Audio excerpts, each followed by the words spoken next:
Lagi untuk boleh kita mempelajari firman-Nya. I hope and pray that God will give us knowledge and wisdom as we study this topic again. Dan saya rindu untuk berharap bahwa Tuhan akan memberikan kita hikmat dan akal budi untuk boleh mempelajari firman-Nya. And appreciate those people who came even though it's raining and it's cold. Dan terima kasih Anda sekalian boleh datang meskipun hari hujan dan dingin sekali. And I assure you, my dear friends, that there will be a blessing for tonight's topic. Dan saya boleh pastikan akan ada berkat untuk topik yang ada pada malam hari ini. Just a little announcement, there will be no Bible lessons for tonight. Dan sedikit pengumuman, nggak ada pelajaran Alkitabnya untuk malam hari ini. Because our printer got jammed a little bit. Karena printer kita lagi bermasalah. But if you come tomorrow, we will give to you the topic for tonight or the handouts for tonight. Tapi kalau Anda boleh datang besok, kita akan berikan handoutnya sekalian. So I want you to please take notes. Jadi mohon teman catat ya. Wait a minute, everyone. There's a little problem with my projector. Is it working? Is it? Okay. Okay, good. Okay, so what's coming up? Jadi apa yang akan datang? Tomorrow, my dear friends, we'll be studying on Friday. That will be the unpardonable sin.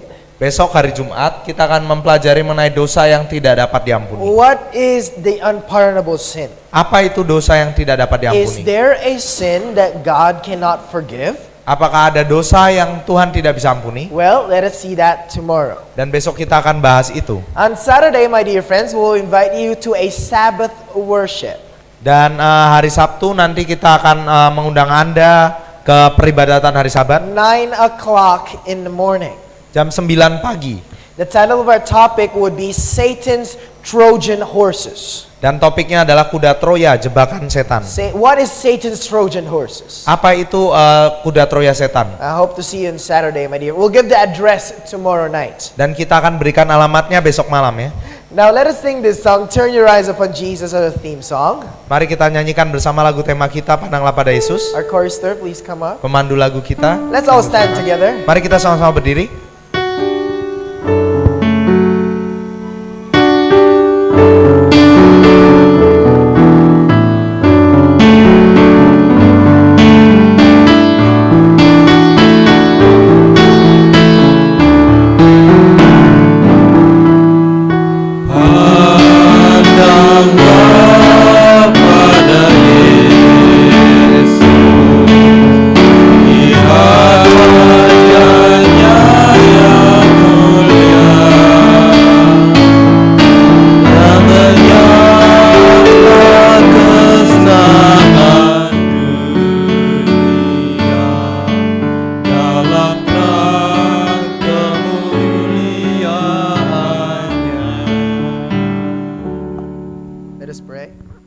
Mari kita berdoa. Dear Heavenly Father, Bapa kami yang ada di surga, we thank you, Lord, for giving us an opportunity to study tonight. kami bersyukur Engkau berikan kesempatan untuk belajar pada malam hari And ini. Lord, I know Satan will distract us. Dan saya tahu bahwa setan mencoba mengganggu pikiran kami. And I know Satan is not happy as we study tonight. Dan setan tidak bahagia seiring kita belajar pada malam But hari I'm ini. asking for your Holy Spirit to come, Father. Tapi kami rindu untuk mengundang hadirat Roh Kudus-Mu ya Bapa. Teach us, Lord. Ajari kami ya Tuhan. Soften our hearts Lembutkan hati kami and help us, Lord, to see. dan bantu kami untuk boleh melihat. Help us to have an open mind, Father. Bantu kami untuk punya pikiran yang terbuka ya Bapa. Help us, Lord, to only trust the truth and nothing but the truth. Dan bantu kami untuk hanya mempercayai kebenaran dan kebenaran saja. In Christ's name we pray. Dan dalam nama Yesus Kristus kami berdoa. Amen. Amin. The title for tonight is The Seal of God and the Mark of the Beast. Topiknya pada malam hari ini adalah materai Tuhan dan tanda binatang. What is this mark of the beast written in the Bible, my friends? Apa itu tanda binatang yang tertulis di dalam Alkitab? Tonight we will turn your attention to one of the most solemn topic in the Bible. Jadi pada malam hari ini kami rindu memalingkan perhatian Anda pada topik yang paling penting dalam We Alkitab. will study the warning tonight against the beast, against the worship of the beast. Dan kita akan mempelajari malam hari ini peringatan tentang penyembahan terhadap si binatang. Did you know, my dear friends, that God sends a warning to each and every one of us that is living in this world? Apakah Anda tahu bahwa Tuhan telah memberikan kita peringatan pada setiap dari kita yang hidup di muka bumi? Let's read that warning again in Revelation chapter 14, verses 6 to 9. Mari kita baca peringatannya di Wahyu 14 ayat 6 sampai 10. Put one verse, that would be 6 to 10. Jadi ayat 6 sampai 10. Let us look at the warning throughout the world, my dear friends, from God.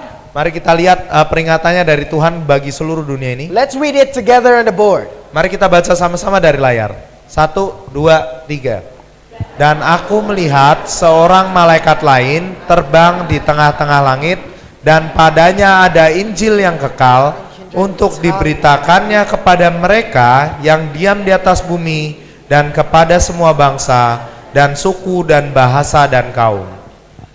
Dan ia berseru dengan suara nyaring, takutlah akan Allah dan muliakanlah Dia, karena telah tiba saat penghakimannya, dan sembahlah Dia yang telah menjadikan langit dan bumi dan laut dan semua mata air. Now stop there. Jadi kita berhenti di The sana. first angel's message said, my dear friends, to worship God Pekabaran malaikat pertama mengatakan sembahlah Tuhan and glorify Him because the hour of His judgment is come. dan muliakanlah Dia karena telah tiba saat We penghakimannya. studied that judgment before, right? Dan kita telah belajar sama-sama jam penghakiman itu. That judgment is starting now. God is judging each and every one of us. Dan saat ini penghakiman sedang berlangsung dan Tuhan menghakimi kita semua. And then let's look at the next verse. Mari kita lihat ayat yang berikutnya. 1, 2, 3. Dan seorang malaikat lain, malaikat kedua menyusul dia dan berkata, sudah rubuh Babel, kota besar itu, yang telah memabukkan segala bangsa dengan anggur hawa nafsu cabulnya. So the second angel's message says not to worship the Babylon because it's fallen. Jadi jangan menyembah Babel ini karena dia telah rubuh. Let's look at the next one. Mari kita lihat yang berikutnya. Dan seorang malaikat lain, malaikat ketiga, menyusul mereka dan berkata dengan suara nyaring, jikalau seorang menyembah binatang dan patungnya itu, dan menerima tanda pada dahinya atau pada tangannya. So what was the third angel's message? There Jadi we have it in apa the book. pekabaran dari malaikat yang ketiga? What was it all about? Apa mengenai apa? Not to worship the beast, right? Jangan menyembah si binatang kan? There it says, not to worship the beast or receive his mark. Dikatakan di sini jangan menyembah si binatang atau menerima tandanya. Now let us look at verse 10. Mari kita lihat sama-sama ayat yang 10. It says in verse 10, 1, 2, 3. Maka ia akan minum dari anggur murka Allah yang disediakan tanpa campuran dalam cawan murkanya. Dan ia akan disiksa dengan api dan belerang di depan mata malaikat-malaikat kudus dan di depan mata anak domba. now mark this, my dear friends. Those who will have the mark of the beast in their hand and then forehead, what will happen to them? Dan ketahuilah ini teman-teman, apa yang terjadi pada mereka yang menerima tanda binatang di dahi atau tangan mereka? What will happen? Apa yang terjadi sama mereka? They shall receive the wrath of God. Mereka akan menerima cawan murka Tuhan. What is the wrath of God? Apa itu cawan murka Tuhan? Cross-reference Revelation 15 and verse 1. Put that in your notes. Jadi untuk referensi Wahyu 15 ayat 1 Anda bisa catatkan. Revelation 15 and verse 1 tells us that the wrath of God is the 7 last plagues. Bahwa cawan murka Tuhan adalah 7 malapetaka akhir. So those people, my dear friends, who will have the mark of the beast in their foreheads will receive the 7 last plagues. Jadi bagi mereka yang menerima tanda binatang akan kedapatan kena malapetaka, 7 malapetaka ini. That is the wrath of God. Yaitu itulah cawan murka You Tuhan. don't want that, my dear friends. Dan kita nggak mau kena hal itu teman-teman. So my dear friends, we saw that the first angel tells us to worship the Creator. Jadi kita dapati tadi malaikat yang pertama mengatakan sembahlah Sang Pencipta. And the third angel's message, my dear friends, warn all the people not to worship the beast or receive his mark. Dan malaikat ketiga ngomong jangan sembah si binatang atau menerima tandanya. Mark this, my dear friends. Jadi ketahuilah teman-teman. The highest form of worship is obedience. Dan bentuk tertinggi penyembahan adalah penurutan sebetulnya. That's the highest form of worship. Itulah bentuk tertinggi dari penyembahan. If you want to worship God truly, you must obey Him. Dan kalau kita rindu untuk mengikuti Tuhan sepenuhnya, kita harus menurut pada And the Dia. battle in the last days will be obedience.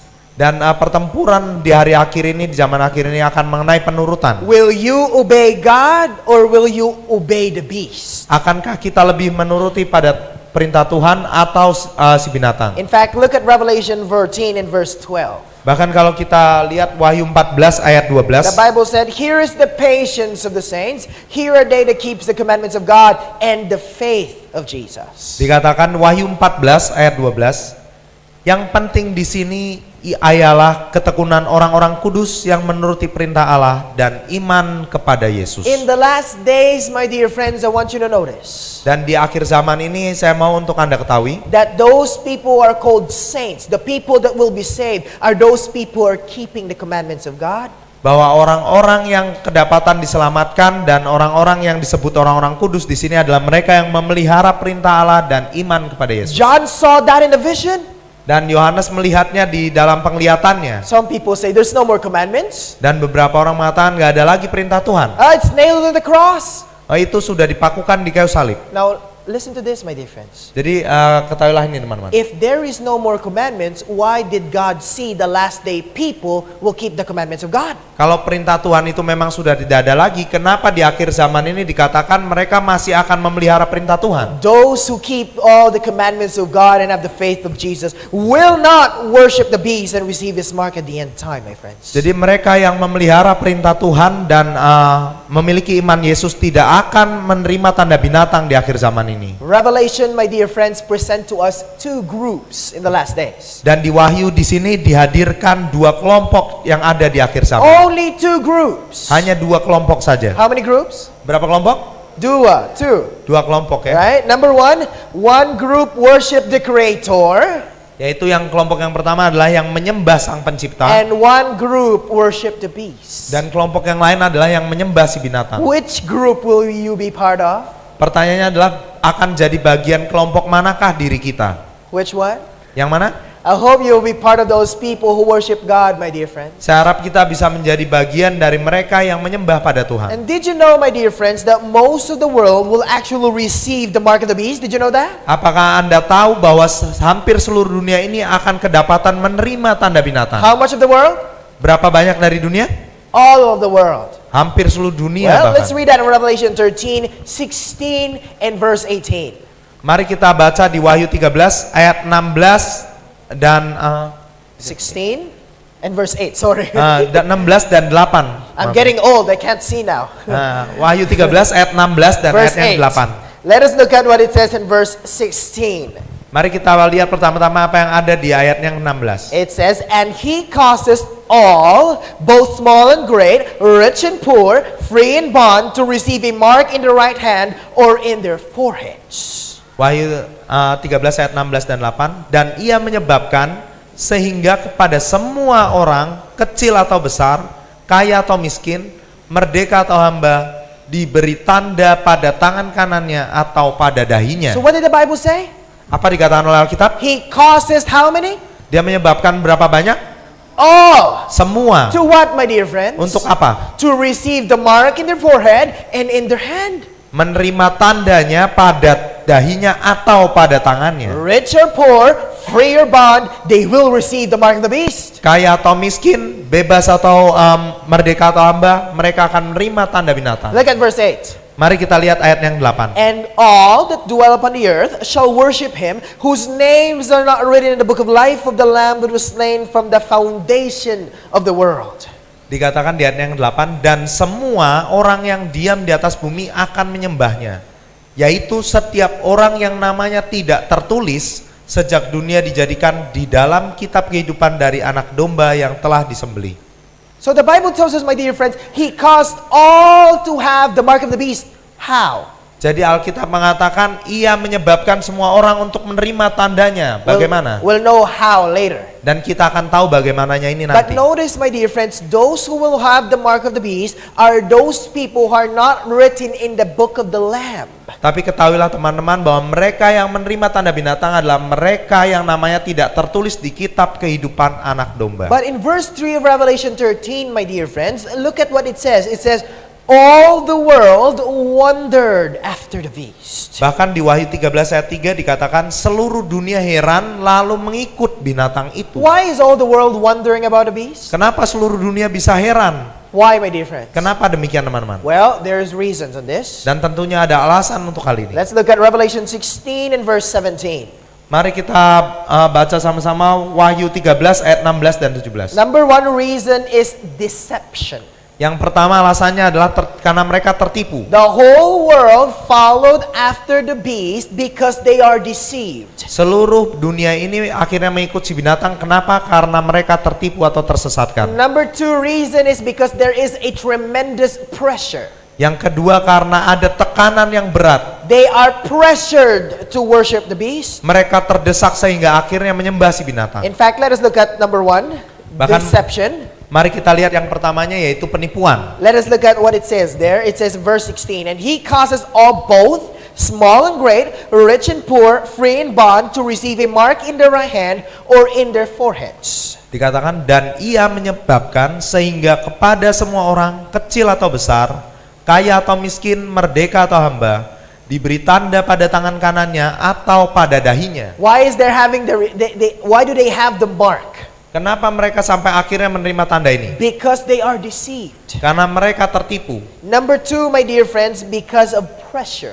Yang kedua tadi karena tekanan, adanya tekanan. Let's see the pressure in the next verse. Mari kita lihat tekanannya di ayat And that berikutnya. no man might buy or sell, save he that he had the mark, or the name of the beast, or the number of his name. Dan tidak seorang pun yang dapat membeli atau menjual selain daripada mereka yang memakai tanda itu, yaitu nama bilangan itu atau bilangan namanya. So why did all the world wonder over the beast? Jadi kenapa akhirnya seluruh dunia ini mengikut si binatang? Why? Kenapa? Number one, deception. Yang pertama karena mereka Number two, disesatkan. there is an economic boycott. Yang kedua karena ada embargo ekonomi atau boikot So ekonomi. those people who allow worship the beast and receive his mark, they will have an economic boycott. No buying or selling. Jadi mereka yang akhirnya tidak menyembah si binatang atau menerima tandanya, mereka akan dapat boikot ekonomi. So you Tidak cannot ada buy. membeli atau menjual. What happens when you cannot buy? Apa yang terjadi pada saat Anda tidak dapat You membeli get atau hungry. menjual? Anda akhirnya akan kelaparan And you mungkin. know, my friends, people will do everything that they can just to have their stomach filled. Dan apakah Anda tahu bahwa orang-orang akan melakukan apapun yang mereka bisa untuk memenuhi kebutuhan fisik perut mereka. Satan knows that. Dan setan pun tahu hal itu. That's why if you look at some nations, my dear friends, these are used sometimes as a method to control a nation. Karena itu apabila kita lihat beberapa negara-negara ini dipakai sebagai metode untuk menggenggam kekuasaan. If you don't follow with us, we won't give you any funds. Kalau kamu nggak mengikuti kami akan embargo ekonomi kalian. Economic boycott. Yaitu embargo ekonomi. Let us look at the next one. It will be a death decree. Dan mari kita lihat yang berikutnya, akhirnya akan ada ancaman hukuman mati. Verse 15 of the same chapter. Ayat yang ke-15 di pasal yang sama. And he had power to give life unto the image of the beast, that the image of the beast should both speak and cause that as many as would not worship the image of the beast should be killed. Dan kepadanya diberikan kuasa untuk memberikan nyawa kepada patung itu, ke patung binatang itu, sehingga patung binatang itu berbicara juga dan bertindak begitu rupa sehingga semua orang yang tidak menyembah patung binatang itu dibunuh. So what happens to those people who will not worship the beast? Jadi apa akhirnya yang terjadi pada mereka yang nggak mau menyembah binatang juga? They have a death decree. Mereka akhirnya dapat titah atau perintah hukuman They mati. must be killed. Mereka akhirnya harus dibunuh. So my dear friends, in the last days, you have to choose. Jadi teman-teman, di akhir zaman nanti kita harus memilih. And actually there's two pressures on this. Dan tentunya ada dua tekanan dalam hal ini. Number one, Yang pertama, if you don't worship the beast, you will have a death decree, economic boycott. kalau kita nggak menyembah binatang, kita akan dapat hukuman mati dan larangan jual beli. But if you don't worship God, you will have the 7 last plagues. Tetapi kalau kita tidak menyembah Tuhan, kita juga akan kena cawan murkanya, yaitu 7 malapetaka akhir. It's up to us to choose, my dear friends. Jadi pilihannya adalah tergantung kita, teman-teman. Question. Pertanyaan sekarang, Now before we go to the question, sebelum kita pergi ke pertanyaan ini, I just want to take note of this. saya mau Anda untuk mendengarkan atau memperhatikan What the mark of the beast is and how it will be enforced is two separate issues. Jadi apa itu tanda binatang dan bagaimana itu akan dipaksakan adalah dua permasalahan yang berbeda. Tonight we're going to study what the mark of the beast is. Jadi pada malam hari ini kita akan mempelajari apa itu tanda binatang. But before we study the mark of the beast, we should know what the seal of God is or the mark of God. Dan sebelum kita mempelajari tanda binatang, kita harus mempelajari dulu apa itu materai Tuhan dan bagaimana. Because the mark of the beast is a counterfeit of the seal of God. Karena materai Tuhan adalah pertentangannya dengan tanda binatang. Did you know that God has a mark? Apakah Anda tahu bahwa Tuhan juga punya materai atau tanda? It's called seal. Itu disebut materai. The seal of God. Itu yaitu materai Tuhan So disebutnya. Satan had made a counterfeit of the seal of God. It's called the mark of the beast. Jadi setan membuat tiruan dari materai Tuhan ini yang itu disebut tanda Let's binatang. read the seal of God, my dear friends, in Revelation chapter 7, 2-3. Mari kita baca mengenai materai Tuhan ini di Wahyu 7 ayat 2 dan 3. Let's see. Mari kita lihat sama-sama. 1, 2, 3. Dan aku melihat seorang malaikat lain muncul dari tempat matahari terbit. Ia membawa materai Allah yang hidup. Dan ia berseru dengan suara nyaring kepada keempat malaikat yang ditugaskan untuk merusakkan bumi dan laut. So there you have the seal of God, my dear friends. Jadi kita dapati di sini mengenai materai Tuhan atau materai Allah. It says, look at the next verse. Mari kita lanjutkan ke ayat berikutnya. Saying, hurt not the earth, neither the sea nor the trees, till we have the seal, the servants of God, in their foreheads. Katanya, janganlah merusakkan bumi atau laut atau pohon-pohon sebelum kita memateraikan hamba-hamba Allah kita pada dahi mereka. This is talking about the 7 last plagues. Dan ini berbicara mengenai 7 malapetaka akhir. So the 7 last plagues will come. Jadi 7 malapetaka akhir itu akan menimpa. But before it will come, what comes first? Tapi sebelum itu menimpa bumi, apa yang harusnya terjadi dulu? There must be a sealing of God's people first. Harus ada pemateraian hamba-hamba Tuhan dulu. Those who have the seal of God, my dear friends, will not be affected by the 7 last plagues. Jadi mereka yang sudah menerima materai Tuhan tidak akan terkena dampak atau pengaruh dari 7 malapetaka akhir. But those who have the mark of the beast will have the 7 last plagues. Tetapi mereka yang mendapat atau menerima tanda binatang akan kena 7 malapetaka akhir. Notice, my dear friends, where is the mark of the beast put? Perhatikan teman-teman, di mana ini tanda binatang ditempatkan? Where is it? Di mana? In the forehead and in the hand. Di dahi atau di tangan ya. Where is the seal of God be put? Tetapi di mana materai Tuhan ini ditempatkan? In the forehead. Di dahi saja. Did you see the same counterfeit, my dear? He was counterfeiting the original seal of God. Tetapi apakah kita lihat di sini perbedaannya bahwa setan coba meniru tanda dari Tuhan. So in the last days, people needs to choose. Jadi di akhir zaman ini orang-orang perlu untuk memilih To have the sign of the love of the loyalty of God, which is the seal. untuk memiliki tanda kasih dan kesetiaan kepada Tuhan yang mana adalah materai Tuhan, Or to have the mark of the beast. atau menerima tanda dari si binatang. What is the mark of the beast? Jadi apa itu tanda si The binatang? sign of the loyalty to the beast's power.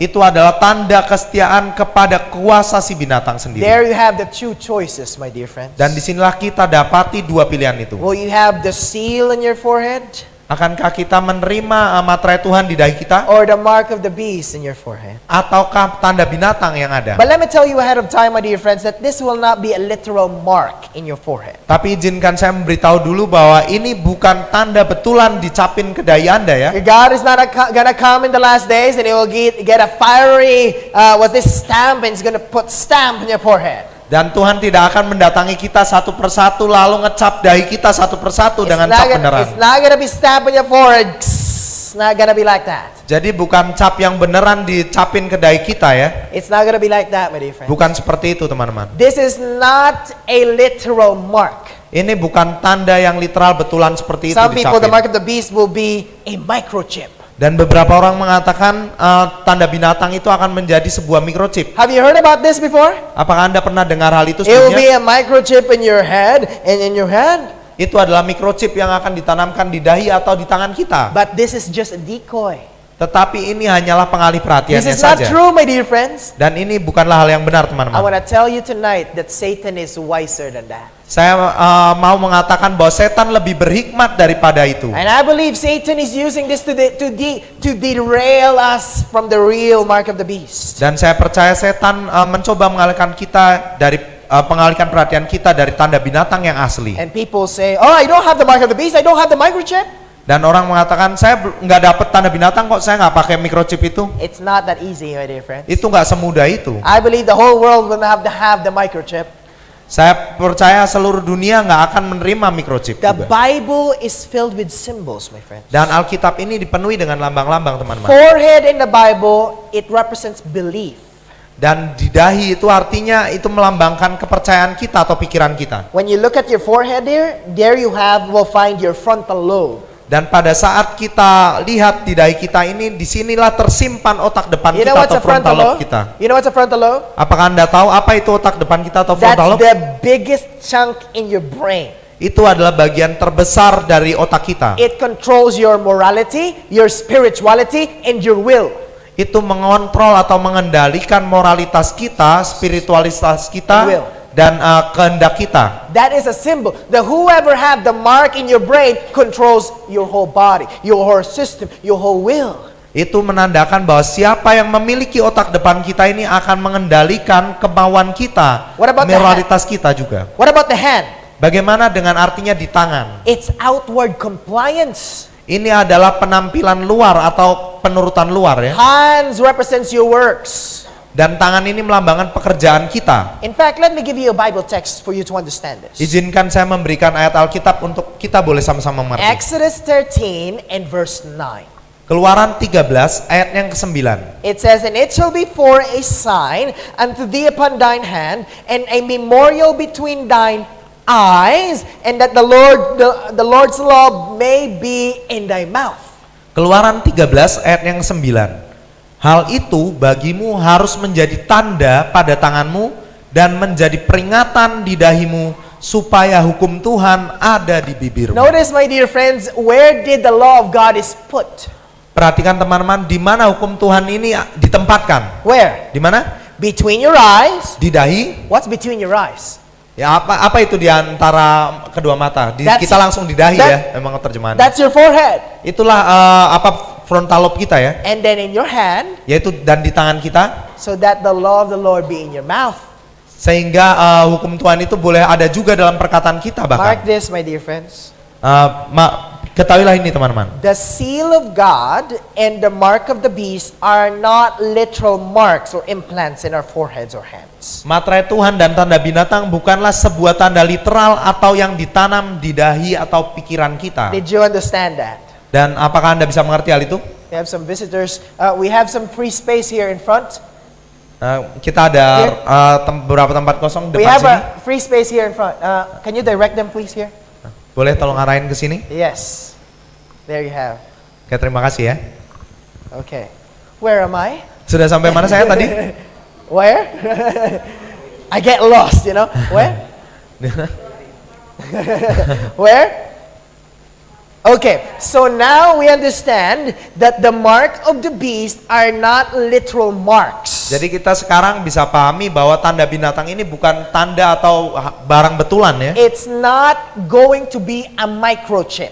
Ini bukanlah sebuah microchip. Instead, it's going to be a what? Bahkan ini akan menjadi sebuah apa? Something about worship. Sesuatu mengenai penyembahan. Something about the law of God. Sesuatu mengenai hukum Tuhan. Notice this, my dear friends.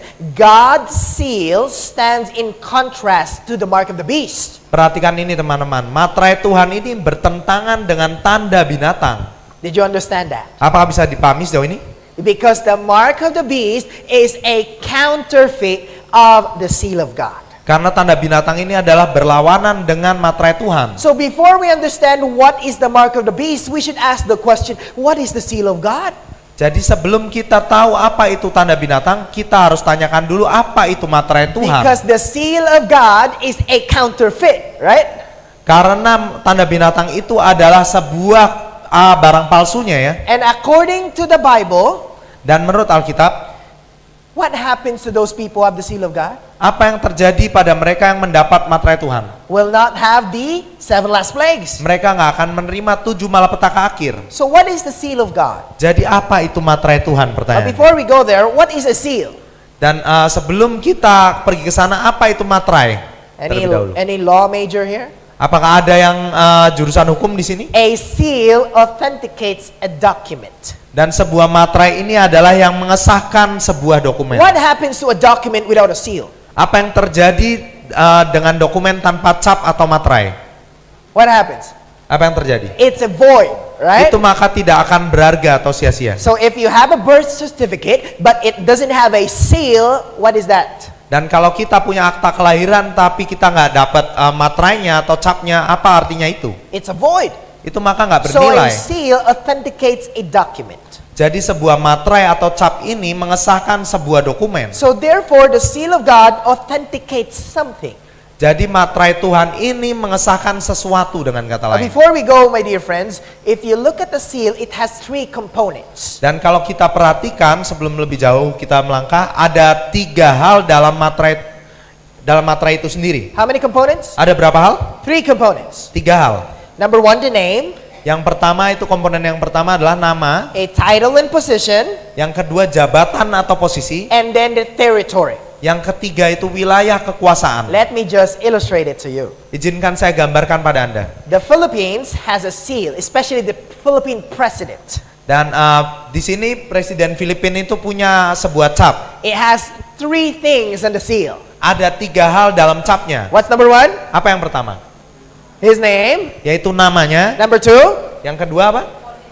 Position. Posisi atau Number jabatannya. 3 is territory. Dan yang ketiga adalah wilayah kekuasaannya. So therefore, my dear friends, the seal in, for example, this president, Jadi misalkan sama si presiden ini, you will see in his seal his name, Benigno Aquino III. That's the president of the Philippines now. dan kita akan lihat namanya itu Benigno Aquino yang ketiga, itulah namanya. What's his position? Jadi apa posisinya? Jabatannya. President. Jabatannya adalah presiden. And his territory, Dan Philippines. wilayah kekuasaannya yaitu Filipina. That's where you find the seal. You find these 3 components in his seal. Jadi kita akan temukan 3 komponen ini di dalam materai atau capnya. Every single seal has that specific things. Dan setiap cap ini punya 3 komponen ini. Question: Pertanyaan sekarang, is God's seal connected to this law? apakah materai Tuhan ini berhubungan dengan hukumnya? Yes or no? Ya atau tidak menurut Oh, Anda? we'll see that later on. Dan kita akan melihat itu. But nanti. question: Tapi pertanyaan dulu, what gives a person the authority to have a seal? apa yang memberikan seorang otoritas atau wewenang untuk mempunyai materai? What gives him the authority to have the seal? Apa yang memberikan mereka wewenang untuk punya materai? Anyone could guess?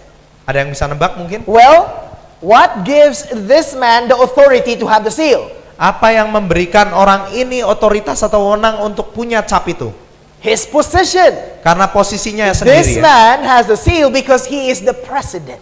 Jadi orang ini punya materai atau cap tadi karena dia adalah seorang presiden memang. Question: Pertanyaan sekarang, what is God's position why he has a seal? apa posisi Tuhan atau jabatan Tuhan kenapa dia punya materai? What is position?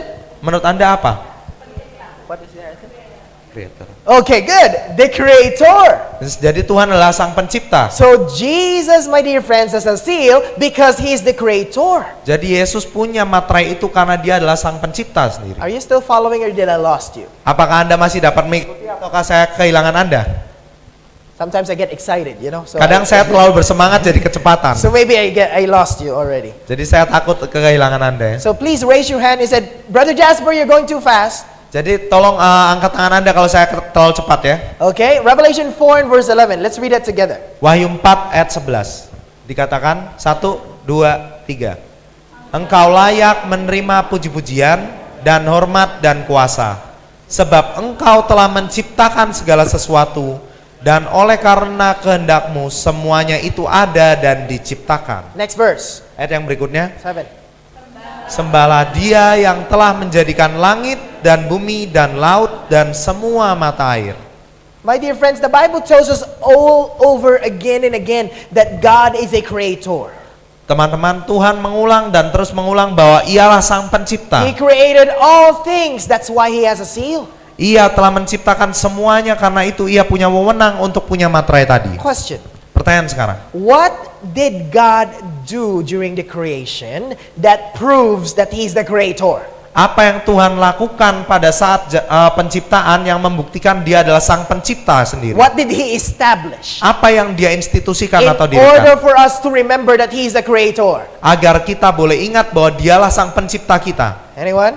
Apa ada yang tahu? He made the Sabbath. Dia memberikan sabat kepada kita. Let's read that in Genesis 2, 1 to 3. Mari kita baca dalam Kejadian 2 ayat 1 sampai 3. God created the Sabbath. He set it up, my dear friends, for us to remember that He is the creator. Tuhan mendirikan Sabat untuk kita boleh ingat bahwa Dialah Sang Pencipta kita. Let's read it together. Mari kita baca sama-sama. 1, 2, 3. Demikianlah diselesaikan langit dan bumi dan segala isinya. Demikianlah diselesaikan langit dan bumi dan segala isinya.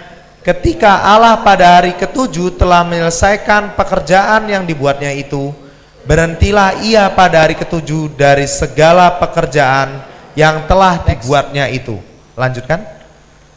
Lalu Allah memberkati hari ketujuh itu dan menguduskannya, karena pada hari itulah ia berhenti dari segala pekerjaan penciptaan yang telah dibuatnya itu. There you have, my dear friends, the Sabbath is a memorial of God's creation. Jadi di sini kita dapati Sabat adalah tanda penciptaan dari Tuhan. It has nothing to do with the Jews, my dear friends. Ini nggak ada hubungannya sama sekali dengan bangsa Yahudi. How many Jews were there in the creation? Bahkan ada berapa orang sana bangsa Yahudi pada saat penciptaan? No one. Belum ada bangsa No Yahudi di Jews zaman back then. penciptaan. Belum ada orang Yahudi di zaman Rather, itu. it is a reminder for us that God has the authority to that created all the world. Tapi ini mengingatkan kita bahwa atas wewenang Tuhan bahwa Dialah Sang Pencipta seluruh dunia ini. Question: Pertanyaan sekarang. is God's seal connected to His law? Jadi apakah materai Tuhan ini berhubungan dengan hukumnya? The answer is yes. Dan jawabannya adalah ya. Did you know, my dear friends, that God's seal is in the heart of God's law? Apakah Anda tahu bahwa materai atau cap Tuhan ini ada di hati atau pusat dari hukum Tuhan sendiri? What is the components of a seal again? Dan apa tadi komponen-komponen yang menyusun sebuah materai atau cap? His name, Namanya, His title, jabatannya, His territory. dan wilayah kekuasaannya. Question: Jadi pertanyaan sekarang, where in God's law do we find God's seal? di manakah di hukum Tuhan kita temukan materai Tuhan semacam ini? Where do we find in God's law these three components? Di manakah kita dapat temukan 3 komponen seperti ini? Where? Di mana dalam hukum Tuhan?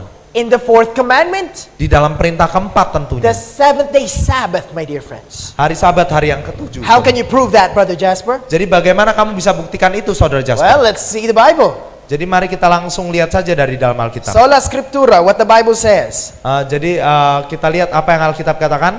Let's look at what the Bible said. Now, before you read it, Jadi sebelum Anda membacanya, I want you to notice the three components, okay? saya mau Anda perhatikan 3 komponennya baik-baik. What is it? Apa? Sekali lagi. Name, Nama, position, posisi atau jabatan, and dan territory. wilayah Let's read that in the kekuasaan. Bible. Mari kita baca. Ingatlah dan kuduskanlah hari Sabat. 6 hari lamanya engkau akan bekerja dan melakukan segala pekerjaanmu. Next verse. Tetapi hari ketujuh adalah hari Sabat Tuhan Allahmu. Maka jangan melakukan sesuatu pekerjaan, engkau atau anakmu laki-laki, atau anakmu perempuan, atau hambamu laki-laki, atau hambamu perempuan, atau hewanmu, atau orang asing yang di tempat kediamanmu. Next verse. Ayat berikutnya. Sebab 6 hari lamanya Tuhan menjadikan langit dan bumi, laut dan segala isinya, dan ia berhenti pada hari ketujuh. Itulah sebabnya Tuhan memberkati hari Sabat dan menguduskannya. Question. Pertanyaan sekarang, Did you see the components of the seal? apakah Anda melihat komponen dari materai tersebut? Did you see the name? Apakah Anda melihat namanya? The Bible said, the Lord thy God is my name. Dikatakan Tuhan huruf besar semua, itulah namanya. If you want to reference Isaiah 42 in verse 8, the Bible tells us, the Lord is my name. Tuhan itu namanya itu Yesaya 42 ayat 8 kalau Anda mau referensi. Did we see God's name in the Sabbath? Apakah Anda melihat nama Tuhan di hari Sabat ini peringatan? What about his position or his title? Bagaimana dengan jabatannya atau posisinya? He is a creator. Bahwa dia dikatakan dia yang menjadikan atau sang pencipta. What about his territory? Bagaimana dengan wilayah kekuasaannya? Well, we saw that it was the heavens and the earth. Dan kita lihat langit dan bumi di sana wilayah kekuasaannya. There you have the seal of God, my dear friends. Dan disinilah kita dapati materai Tuhan, teman-teman. The Sabbath. Yaitu hari Sabat. The seventh-day Sabbath, the seal of God. Hari Sabat, hari ketujuhlah materai Tuhan. Question. Pertanyaan sekarang. What happens when you take away the seal out of the law? Apa yang terjadi ketika Anda buang materai atau cap itu dari hukum?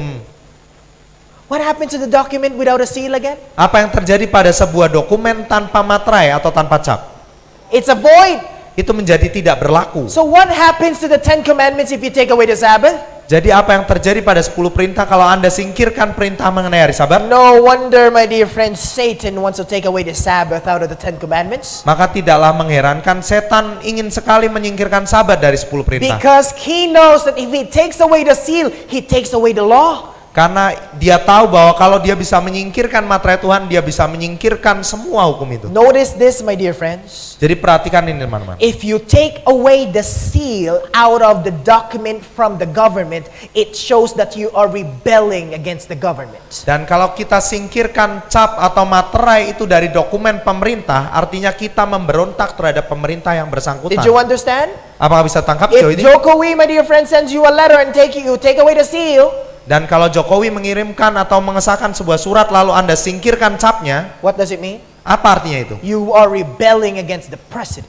Artinya kita berontak terhadap presiden kita. Many people are taking away the Sabbath, the seal of God, as a rebellion against the Creator. Dan banyak orang menyingkirkan Sabat itu sebagai tanda pemberontakan terhadap Sang Pencipta sendiri. So many preachers are doing that now, my dear friends. Dan banyak sekali pengkhotbah yang melakukan hal itu saat ini. Oh, doesn't matter, there's no more Sabbath.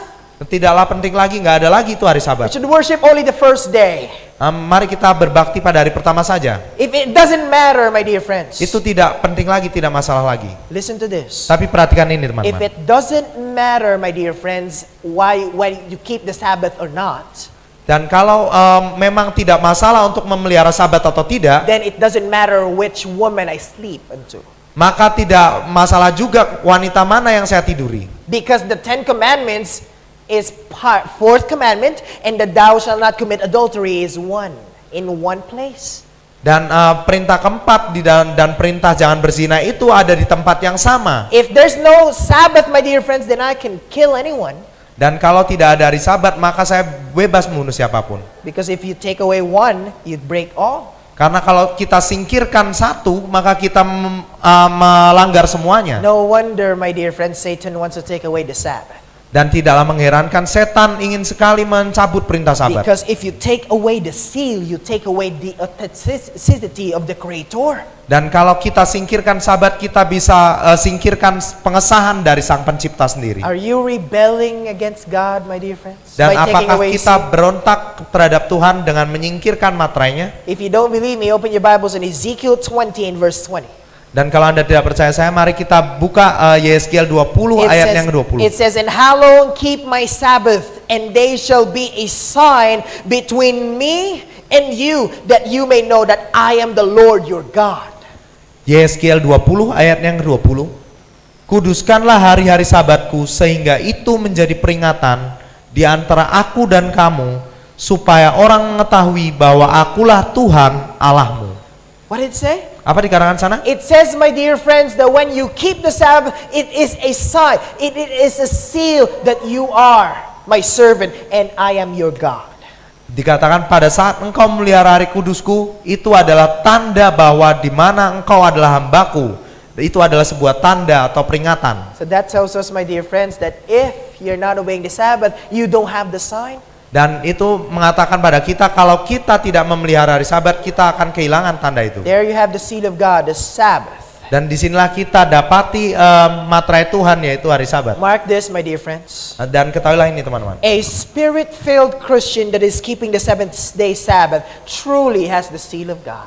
Seorang Kristen yang dipenuhi roh Tuhan yang memelihara Sabat hari ketujuh sesungguhnya akan memiliki materai Tuhan. I said spirit-filled. Saya katakan dipenuhi oleh urapan Roh Kudus ya. Because the Jews, they were keeping the Sabbath, but they were not spirit-filled. Dan karena orang Yahudi juga memelihara Sabat, tetapi mereka nggak dipenuhi urapan Roh Kudus. Keeping the Sabbath will not save you, my dear friends. Cuma sekedar memelihara Sabat saja tidak akan menyelamatkan kita teman-teman. But it is the love of Jesus, my dear friends, that will result you to keep the Sabbath, will save you. Tetapi kasih kepada Yesus sendirilah yang akan menghasilkan kita akhirnya memelihara hari Sabat It teman-teman. is will be put in your forehead, my friends, in your mind, in your will.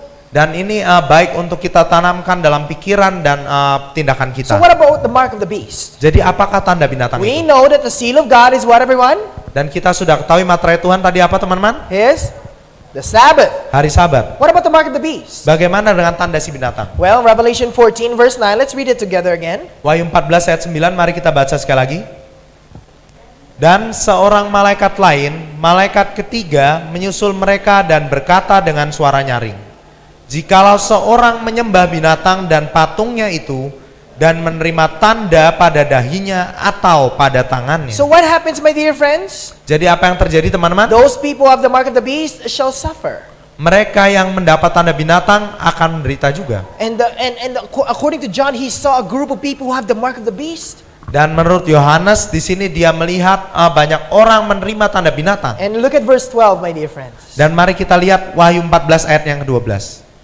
Look at verse 12. Ya, ayat yang ke-12. Here is the patience of the saints. Here they that keeps the commandments of God and have the faith of Jesus. Yang penting di sini ialah ketekunan orang-orang kudus yang menuruti perintah Allah dan iman kepada So as Yesus. if he saw, oh, those people are worshiping the mark of the beast, and then he saw a group of people, those people are keeping the commandments of God.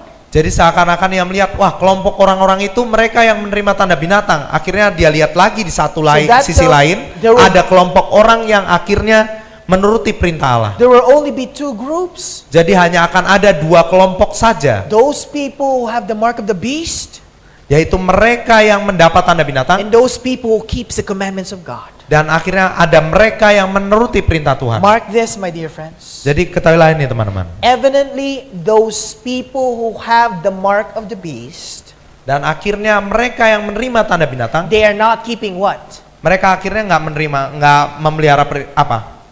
They are not keeping the commandments of God. Mereka nggak memelihara perintah Tuhan. Did you understand that? Apakah bisa ditangkap? I hope you do, my dear friends. Saya harap Anda bisa menangkap. Those who keep all the commandments of God and have the faith of Jesus will not worship the beast to receive his mark. Jadi mereka semua yang memelihara hukum Tuhan dan memiliki iman Yesus tidak akan menyembah si binatang atau menerima tanda binatang di akhir So zaman. now tonight we understand that the seal of God and the mark of the beast are contrasts. Jadi kita bisa pahami bahwa tanda binatang dan materai Tuhan itu adalah bertolak belakang. And these two things has to do with the law of God.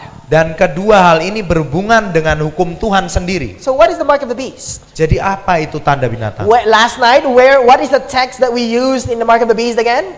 Dan kemarin malam About the beast itself? apa ayat yang atau pasal yang kita pakai untuk mempelajari mengenai si binatang sendiri? In Revelation chapter 13. Yaitu di Wahyu 13 ya. Right? Many people, my dear friends, in this world Dan banyak orang di dunia ini teman-teman wanted to know what is the mark of the beast is. ingin tahu apa itu tanda binatang. In fact, there's a book that was published. Bahkan ada sebuah buku yang diterbitkan. It was New York Times bestseller. Ini menjadi buku penjualan terbaik dari menurut versi surat kabar New York The Times, mark of the beast. yaitu tanda binatang. They were talking about the mark of the beast, my dear friends. Ini membicarakan mengenai tanda binatang buku ini. But they don't know what the mark of the beast is. Tetapi mereka bahkan tidak tahu apa itu tanda binatang. You know why? Anda tahu kenapa? Notice this. Perhatikan ini. The reason why most Christians don't know what the mark of the beast is because they don't know who the beast is. Jadi alasan kenapa banyak orang Kristen tidak tahu apakah tanda binatang itu karena mereka tidak mengetahui siapa si binatang tersebut. How do you know who the mark of the beast, what the mark of the beast is if you don't know who the beast is? Jadi pertanyaannya gimana kita bisa tahu apa tandanya kalau kita nggak tahu dulu siapa si binatang So itu. those people who are absent yesterday will not know who the mark of the what is the mark of the beast is. Jadi mungkin Anda yang absen kemarin mungkin akan susah tahu apa itu tanda binatang. Because in order for us to know what the mark of the beast is, we must know who the beast is. Karena agar kita bisa tahu apa tandanya, kita harus tahu dulu siapa si binatang. But for the sake of those people who are not here yesterday, I'll do a little review, just a little review. Dan untuk orang-orang yang mungkin nggak hadir kemarin, saya akan berikan pengulangan sedikit. In Revelation chapter 13, we were told that the Antichrist beast was presented. Dan di Wahyu 13 kita dikatakan di sana binatang antikristus hadir di sana. And what does the beast represent in the Bible? Dan melambangkan apa binatang di dalam Alkitab? It is represented the kingdom. Daniel 7 verse 23. Itu melambangkan kerajaan, Daniel 7 ayat yang ke-23. So in other words, my dear friends, these Antichrist beast is in Antichrist kingdom. Jadi binatang antikristus ini dengan kata lain adalah kerajaan antikristus. What's the other reference? The little horn, right? Dan apa referensi yang lain, yaitu si tanduk This kecil. little horn or a little kingdom, Jadi tanduk kecil ini atau kerajaan kecil, little kingdom, right? kerajaan kecil ya kan? And in Revelation 13 is a religious kingdom. Dan di Wahyu 13 itu ada kerajaan agama. Why is it religious kingdom? Why? Kenapa saya katakan kerajaan agama? Why? Kenapa? Because all the world worships it.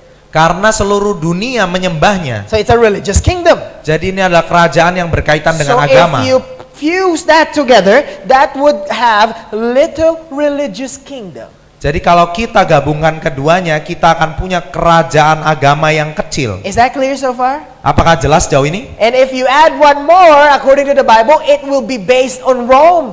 Dan kalau kita tambahkan satu lagi, itu akan berbasis kerajaannya ini di kota Roma. So what is a kingdom? A little kingdom that is based on Rome. Jadi apa itu kerajaan kecil yang basisnya atau markasnya di kota Roma? Last night we knew that it was the Vatican kingdom. Dan kemarin kita bahas itu, yaitu mengenai kerajaan Vatikan, That's the Roman Catholic Church. yaitu pusat gereja Roma Katolik. And again, this is not an attack on Catholics, right? Dan sekali lagi ini bukan serangan terhadap umat We are Katolik. not attempting to attack the people, but we are exposing the error of the system. Kita bukan mau menyerang umat-umat yang dalamnya, tetapi kita hendak mengekspos atau memaparkan kesalahan dari sistem ini. My friend told me that the Indonesian government is one of the most corrupt government in the whole world also. Dan teman saya mengatakan juga pada saya bahwa pemerintah Indonesia adalah negara Indonesia adalah salah satu negara paling Is it korup true? di dunia. Is it true? Apakah benar? No one says like this. Everyone says like this. Gak ada yang geleng-geleng kepala, semua orang kayaknya nganggukin kepala. But you're not corrupt, right? Tapi Anda bukan koruptor kan? Right? You're not corrupt, the people. Anda bukan seorang koruptor kan? Only the system is corrupt, but not the people. Hanya negaranya yang mungkin masuk daftar negara korup, tetapi we're- Anda sendiri bukan So koruptor. we're not against the people, Jadi kita bukan menentang orang-orang yang ada di but we are dalamnya, just exposing the system of error. tapi hanya mencoba membukakan sistem yang I salah. believe that many people, many Catholics will be there in heaven. Saya percaya banyak orang Katolik akan ada di surga suatu saat And nanti. many people will also be there down there in the burning place soon when Jesus comes. Dan banyak orang juga akan berada dibakar pada saat Yesus datang So kembali. let us look at the identifying marks. We studied about these identifying marks, the 10 marks, right? Dan kita kemarin telah melihat 10 tanda identifikasi ini. We have among the 10 is Vatican among the 10 kingdoms in Europe. Dan dikatakan di awalnya di antara 10, apakah Vatikan ada atau muncul di antara 10 kerajaan Eropa? Yes. Iya kan? What about after 476? Jadi bagaimana dengan munculnya setelah tahun 476 Masehi? Well, they rule 538. Dan mereka emang muncul atau memerintah itu mulai tahun 538. What about a little kingdom? Bagaimana dengan kerajaan yang kecil? Did it pass the identification mark for Vatican? Apakah ini petunjuk ini tergenapi oleh Vatikan? Vatican is the smallest independent state in the whole world, only 44 hectares. Dan Vatikan adalah salah satu negara paling kecil, hanya sekitar 44 hektar luasnya. It approves the 3 kingdoms. Lalu dia menumbangkan 3 kerajaan What's the yang 3 lain. kingdoms? Apa 3 kerajaan yang lain kemarin? Heruli, Vandals, and Ostrogoths. Heruli, Vandal, dan Ostrogoth. What about a human leader? Bagaimana dengan mempunyai pemimpin seorang manusia? Who's leading Vatican? Siapa yang memimpin Vatikan? It's the Pope. Itu adalah Fitting paus the ya. What about diverse, different? Bagaimana dengan berbeda? Is it different than any other kingdom? Apakah berbeda dengan kerajaan yang lainnya? Yes. Iya kan? The Vatican kingdom is the only kingdom that is ruled by a church. Kerajaan Vatikan adalah satu-satunya kerajaan yang dipimpin atau di bawah kekuasaan gereja. That's why Daniel said it will be different than the others. Karena itulah Daniel mengatakan ia akan berbeda dengan yang lain. What about blasphemy? Bagaimana dengan penghujat? What is the description of blasphemy again? Apa deskripsi atau gambaran penghujatan dalam John Alkitab? 10:33 and Luke 5:21. Yohanes 10 ayat 33 dan Lukas 5 ayat 21. What's the description? Apa gambarannya? When a man makes himself God on this earth, Ketika seorang manusia menjadikan dirinya sendiri Tuhan di atas muka bumi. right? What about the other one? Bagaimana dengan yang satu lagi? When a person claims to forgive sin. Saat seseorang itu mengaku ia bisa mengampuni dosa orang lain. Did the papacy in the Vatican Kingdom do that? Apakah Kepausan dan Kerajaan Vatikan melakukan hal itu? Well, let's read again some quotations. Mari kita baca lagi sebuah kutipan. The Catholic National, July 1895. Let's read it together. Ini dari Katolik Nasional, majalah mereka sendiri. Paus bukan hanya perwakilan Yesus Kristus, tetapi dia adalah Yesus Kristus sendiri, tersembunyi dalam selubung daging. So he's not a person, he's Jesus Christ himself. Dia bukan manusia biasa, dia katakan, tetapi dia adalah Yesus Kristus sendiri. Some more. Beberapa yang lain.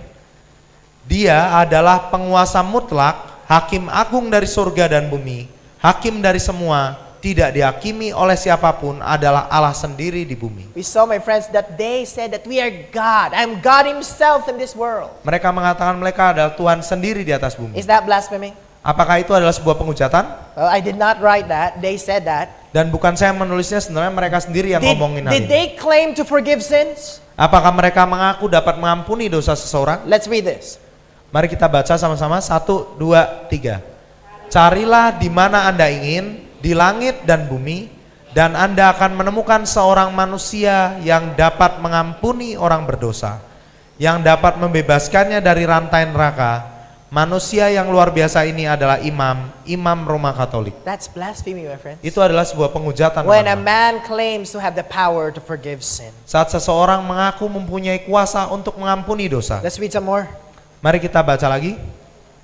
Imam memiliki kuasa untuk membebaskan orang berdosa dari neraka dan membuat mereka layak untuk surga, dan Tuhan sendiri terpaksa wajib mematuhi keputusan imam. Can you imagine? Bisakah Anda bayangkan? That's blasphemy, my friends. Itu adalah sebuah penghujatan, How teman-teman. many mediator do we have?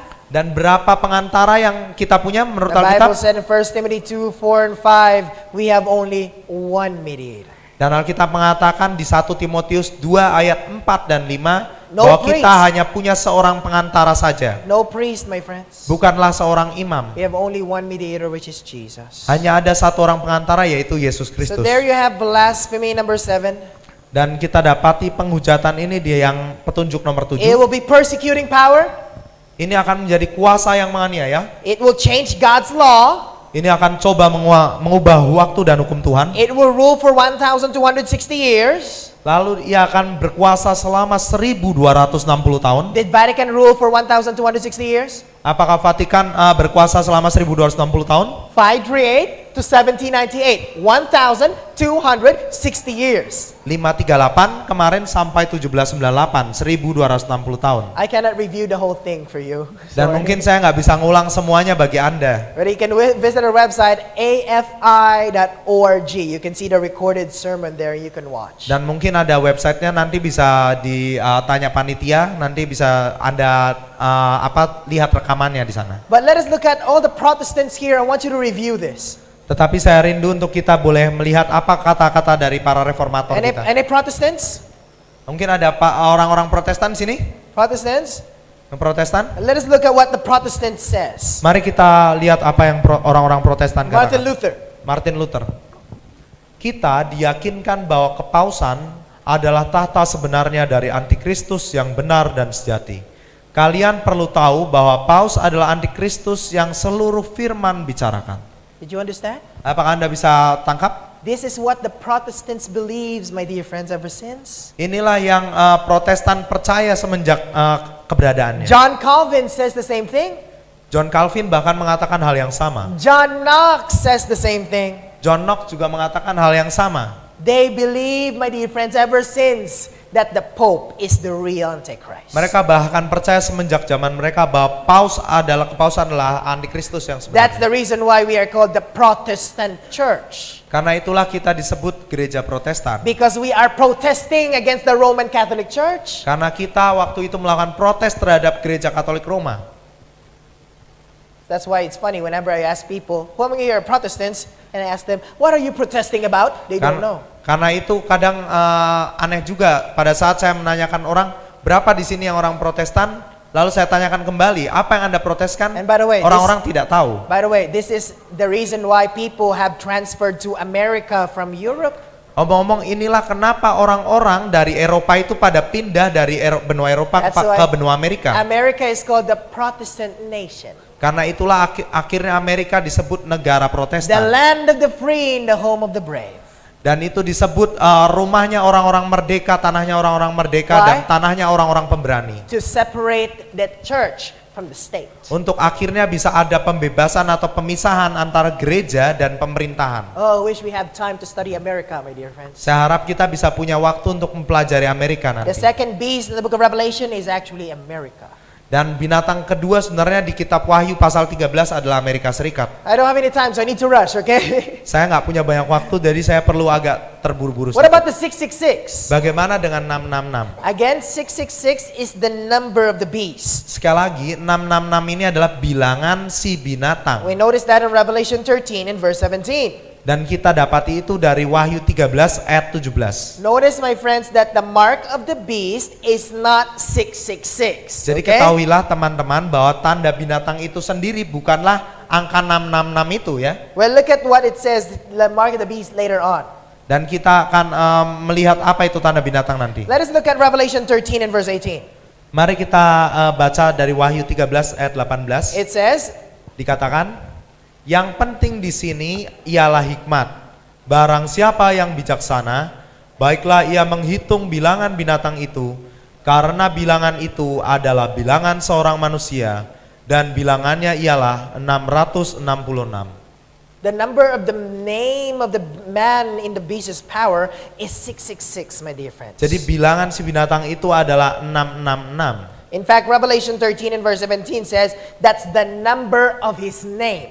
Bahkan Wahyu 13 ayat 17 mengatakan itu ada bilangan namanya. So in other words, the number of his name, the number of a man, and the number of a beast. Dengan kata lain itu adalah bilangan namanya, bilangan itu adalah bilangan manusia, bilangan itu adalah bilangan si binatang. In other words, that's the number of the name of the man at the head of the beast's power. Dengan kata lain, bilangan ini adalah bilangan nama manusia yang berada di kepala kekuasaan si binatang. Who is the beast? Siapa si binatang tadi? The Vatican Kingdom. Kerajaan Vatikan. Who is the head of the Vatican Kingdom? Siapa kepala dari kerajaan Vatikan? The Pope. Yaitu Paus. The official name of the Pope is this, Vicarius Filii. Dan inilah gelar resmi dari Paus, yaitu Vicarius Filii Dei. And what did the Bible say? Dan apa yang dikatakan Alkitab? Count the number of the beast. Dikatakan hitunglah bilangan binatang itu. So last night we count his name. Jadi kemarin kita hitung bilangan binatangnya. And when we counted his name, it ended up to Jadi pada saat kita hitung bilangan namanya ini, kita akhirnya dapati berapa? 666. Jumlahnya 666. This is not new, my friends. Dan ini bukanlah hal yang baru, Our teman-teman. Protestant Reformator, my dear friends, notice this, and they notice that 666 is the Pope. Dan para reformator Protestan kita tahu 666 ini, dan mereka tahu ini adalah Paus. Just look at the video last night, my friends, and you will see. Just a little review for those people who are not here. Nah, itu ada untuk pengulangan, yaitu tontonlah video semalam kalau boleh. So what is the mark of the beast? This is the final part of the lecture. Jadi apakah tanda binatang itu? Ini bagian akhir dari pelajaran malam hari ini. What is the mark of the beast? Apa itu tanda binatangnya Well, who's the sendiri? beast? Siapa si binatang tadi?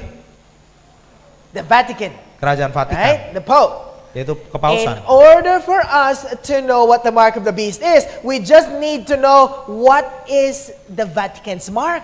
Dan untuk kita boleh tahu apa itu tandanya sendiri, tanda binatangnya sendiri, kita hanya perlu ketahui apa dari tanda dari kepausan. Does that make sense? Apakah bisa dipahami sejauh ini? Since the Pope in the Vatican is the Antichrist Karena Vatikan adalah kuasa si Antikristus and the beast, dan si binatang itu, in order for us to know what the mark of the beast is, let's look at the Vatican.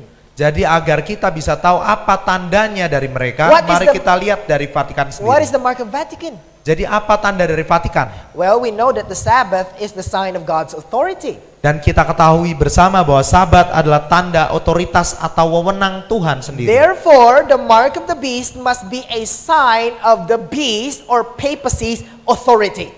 Jadi tanda binatang haruslah menjadi tanda dari otoritas si binatang atau kepausan sendiri. Is that clear? Apakah jelas jauh ini? Yes, because they come in contrast.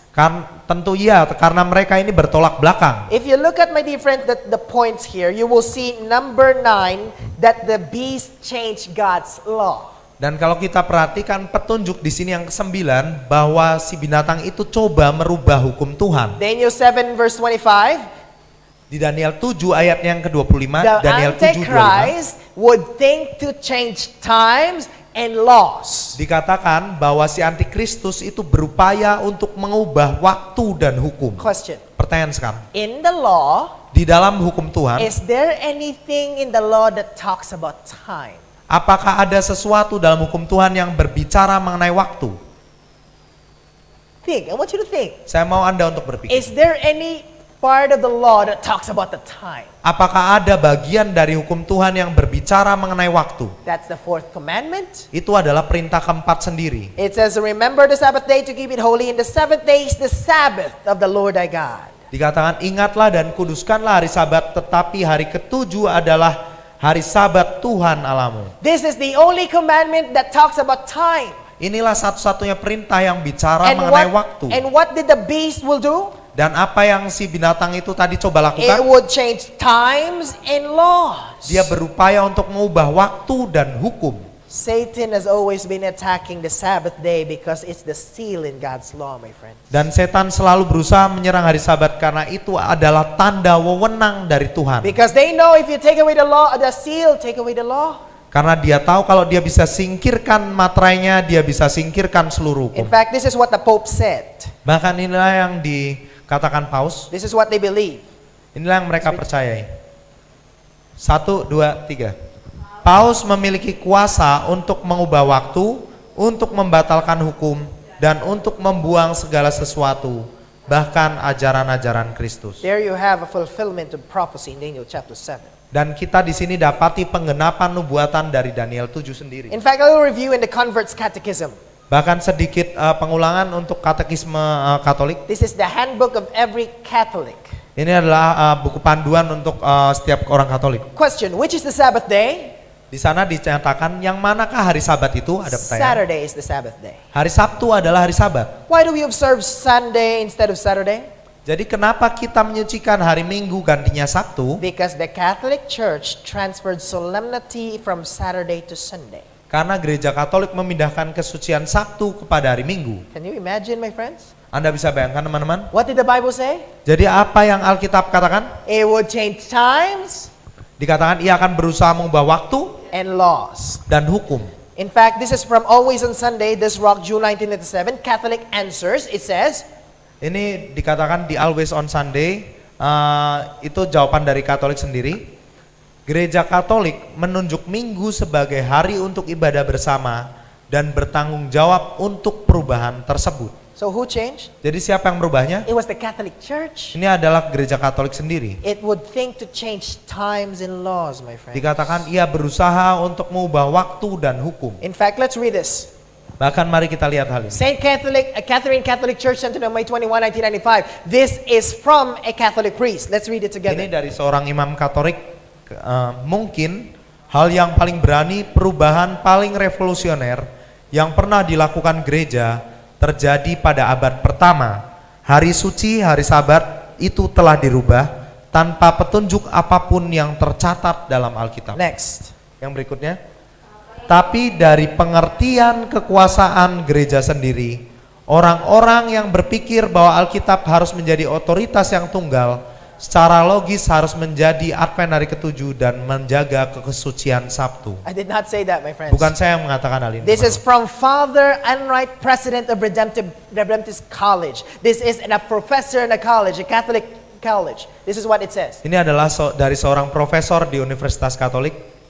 Saya telah berulang kali menawarkan $1.000 untuk siapa saja yang bisa membuktikan kepada saya dari Alkitab saja bahwa saya terikat untuk menjaga kekudusan hari Minggu. Tidak ada hukum seperti itu dalam Alkitab. Ini adalah hukum gereja Katolik saja. Who is this law? Jadi hukum siapa ini? It's only the Catholic Church's law. Ini hanyalah hukum dari gereja Katolik I'm saja. challenging you, every Protestant here, I'm challenging you, read your Bibles well.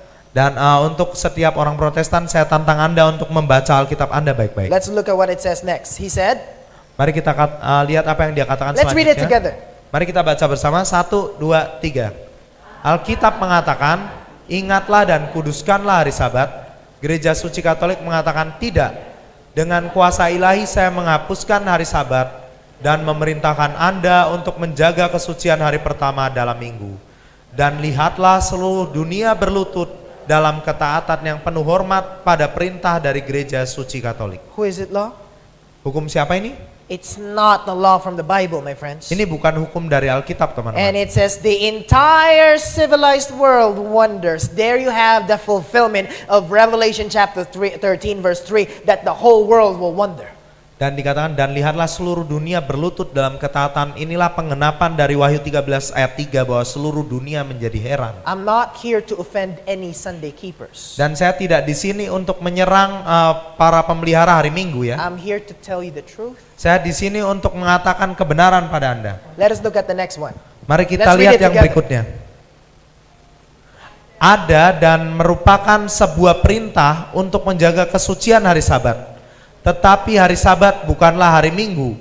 Dapat dikatakan bagaimanapun juga, beberapa orang dengan yakin dan menunjukkan kemenangan bahwa hari Sabat telah dipindahkan dari hari ketujuh ke hari pertama dalam minggu. Next. Yang berikutnya, di mana catatan perpindahan tersebut ditemukan?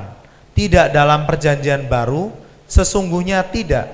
Tentu saja saya cukup tahu dengan baik bahwa minggu memang mulai digunakan dalam sejarah Kristen awal sebagai hari keagamaan, Next. seperti yang kita belajar dari para bapak Kristen dan sumber lainnya. Next. Yang berikutnya, tapi sayang bahwa ia datang dicap dengan tanda kekafiran dan dibaptis dengan nama Dewa Matahari ketika diadopsi dan disetujui oleh kemurtatan kepausan dan diwariskan sebagai warisan suci untuk Protestan. You know who said that? Apakah Anda tahu siapa yang mengatakan ini? Dr. Edward Hiscox, the author of the Baptist Manual. Ini adalah Dr. Edward Hiscox, yaitu penulis dari buku panduan Gereja Baptis. Those Baptists out there, my dear friends. Gereja Baptis yang ada di luar sana, He teman-teman. says that Sunday was a mark of paganism. Dia mengatakan bahwa hari Minggu adalah sebuah tanda dari kekafiran sebetulnya. This is a document, my dear friends, in 1934. Ini adalah sebuah dokumen dari tahun 1934. A Protestant, my dear friends, asked the Catholic Church, the largest Catholic magazine, Seorang Protestan bertanya kepada majalah Katolik terbesar, is it true that you've changed the Saturday to Sunday? apakah benar bahwa kamu merubah kekudusan dari hari Sabat, hari Sabtu ke hari Minggu? This is what the Catholic said. Inilah yang jawaban orang Katolik. Let's read it together. Mari kita baca bersama. Kita orang Katolik tidak menerima Alkitab sebagai satu-satunya panduan iman. Di samping Alkitab, kita punya gereja yang hidup yang didirikan oleh Kristus untuk mengajar dan untuk membimbing manusia dalam kehidupan. Punya hak untuk merubah hukum upacara perjanjian lama, dan dengan demikian kita menerima perubahan Sabat ke hari Minggu. This is what they said. Inilah yang menjadi jawaban mereka. Kita juga mengatakan bahwa dari semua Protestan, Advent hari ketujuh adalah satu-satunya kelompok yang mempunyai logika yang benar dan konsisten dengan pengajaran mereka. I did not say that, my friends. Bukan saya yang mengatakannya, This teman-teman. is from Peter R. Trevor, Catholic Extension Magazine. There you have his signature. Ini dari Peter R. Trevor, yaitu editor Catholic Extension, majalah Catholic Extension ya. A prophecy from the Bible, my friends, to think to change times and laws. Dan ini adalah pengenapan dari sebuah nubuatan di Alkitab berupaya untuk mengubah waktu dan hukum. Daniel Is it 7:25. clear, my friends? Apakah jelas jauh ini, teman-teman? Is prophecy fulfilling? Bahwa nubuatan ini sedang tergenapi? So what specifically is the mark of the beast? Jadi apa itu secara tepatnya tanda binatang? In other words, the mark of the beast must be the sign of the Roman Church's authority. Dengan kata lain, tanda binatang haruslah menjadi tanda dari kekuasaan dan otoritas atau wewenang gereja Roma. Right? Ya enggak? In order for us to know what the mark of the beast is, Agar kita bisa tahu apa itu tanda we binatang, must know who the beast is. kita harus tahu dulu siapa si binatang. And the mark of the beast must be the authority, the sign of the authority of the beast. Dan tanda binatang ini haruslah menjadi tanda wewenang dari si binatang itu sendiri. So what is the sign of the power of the Vatican Church? Jadi apa tanda wewenang dari kekuasaan Vatikan? This is from C.F. Thomas, October 1895. Ini dari C.F. Thomas di Oktober 1895. Let's read. Tentu saja gereja Katolik mengaku bahwa perubahan itu merupakan tindakannya. Dan tindakan itu adalah tanda dari kekuasaan gereja dan otoritas kekuasaan agama. Question. Pertanyaan sekarang. What is the mark of the Catholic Church? Apa tanda dari gereja Katolik? The change of Sabbath to Sunday. Perubahan dari hari Sabat, Sabtu ke hari Minggu. What does a beast represent again in the Bible? Jadi melambangkan apa lagi binatang dalam Alkitab? A beast represents a kingdom. Dan binatang itu melambangkan kerajaan. And who is this Antichrist beast? Dan siapa binatang antikristus ini? The Vatican Kingdom. Kerajaan Vatikan. So what is the mark of the beast according to them? Jadi apa itu tanda binatang menurut mereka?